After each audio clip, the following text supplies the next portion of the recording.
Bé, Joan, tenim a les mans el llibre del doctor Vera Verdú, Home de Ciència, Cultura i Filantropia. Explica'ns un poc com naix la idea d'investigar sobre el doctor Vera.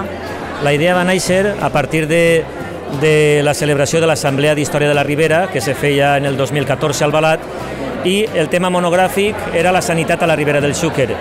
I jo vaig pensar que teníem en Sollana metges que podria presentar una comunicació, i entre ells un que me l'estimava molt, que era el doctor Vera Verdú, no solament per la seva faceta de metge, sinó també per la seva faceta d'estima per al poble, perquè, de fet, en el llibre apareixen molts aspectes que no va ser solament un metge dedicat als veïns i veïnes, sinó que es va preocupar per la història i per la cultura del poble i heu deixat testimoni de tot això.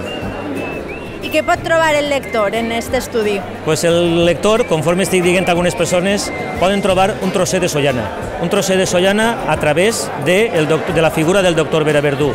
Perquè, entre altres coses, el doctor Vera Verdú va ser reconegut amb la Creu de la Beneficència en l'any 1924, però també va crear el primer centre d'higiene, i això és molt important, i ell va ser el director del centre d'higiene fins a la seva mort. Ell va crear en 1934, i va ser també el que va impulsar l'escut de Sollana. Va proposar a la corporació municipal la creació del nou escut, que enguany fa 80 anys. I altra cosa també molt important és l'escriptura de la topografia mèdica, que és un antecedent de la història de Sollana, molt completa. I bé, tens alguna altra coseta entre mans que es pogués avançar? Sí, una, i dos, i tres, i moltes coses que tinc entre mans, perquè no pare. Mentre està una cosa que està fent-se, ja n'hi ha altres en projecte.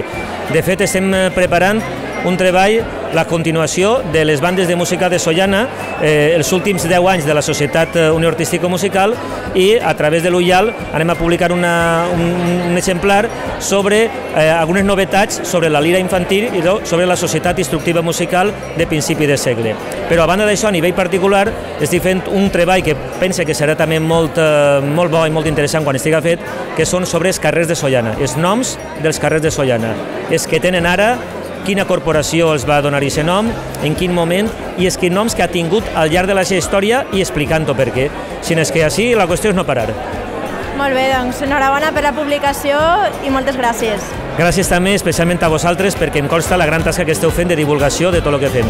Moltíssimes gràcies a vosaltres i espero que la gent el disfruti el llibre. Gràcies. Clar que sí.